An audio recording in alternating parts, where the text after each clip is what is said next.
করতে যাচ্ছি।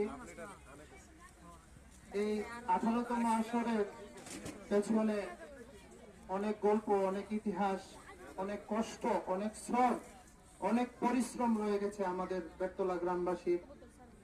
এই 18টি আসর পরিচালনা করতে আমাদের বেতলা গ্রামের সমস্ত মানুষের এই মাঠের মধ্যে অনেক ঘাম, অনেক পরিশ্রম জড়েছে।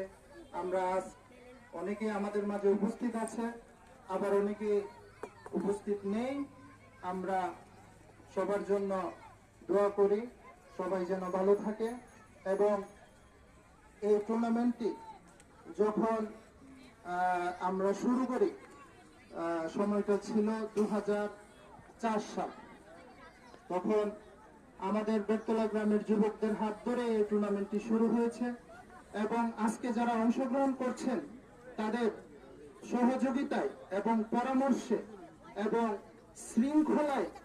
শৃঙ্খলার মুগ্ধতার মধ্যে আমরা আজকে 18তম আসরে পৌঁছেছি।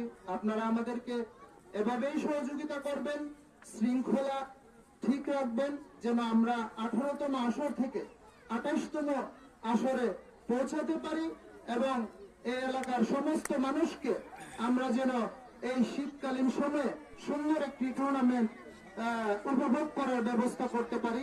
আমাদের জন্য সবাই দোয়া করবেন এবং সব সময় সহযোগিতা করবেন। এই বলে আমি আমার বক্তব্য দীর্ঘায়িত না করে এখানেই শেষ করছি।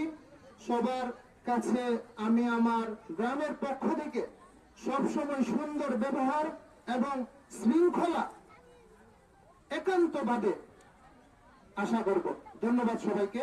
ভালো থাকবেন, সুস্থ থাকবেন।